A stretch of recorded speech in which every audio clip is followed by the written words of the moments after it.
లోకమంతా నీ దర్శనం చేసుకుని తమ రోజుని ఆరంభిస్తారు. కాని క్షమించండి సూర్యదేవా, ఈ తల్లి మనసుకి శాంతి మాత్రం కేవలం తన కన్నయ్య ముఖం దర్శనంతోనే లభిస్తుంది.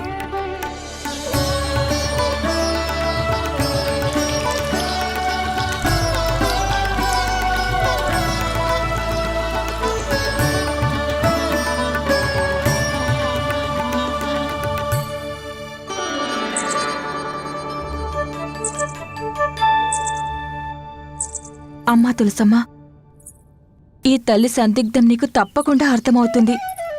మీకు తెలుసు కదా, రోజులాగే ఇవాళ్లు కూడా బయటకు వెళ్లాలని పట్టుబడతాడు. అవును, దానికోసం ఏదో ఒక విధంగా నన్ను ఒప్పించడానికి ప్రయత్నం చేస్తాడు.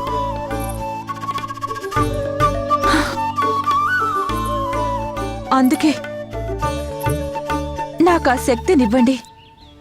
వాడి మనోహరమైన మాటలో పడిపోకుండా ఉండాలి. ఇవాళ్ల కూడా మళ్ళీ వద్దని చెప్పాలి.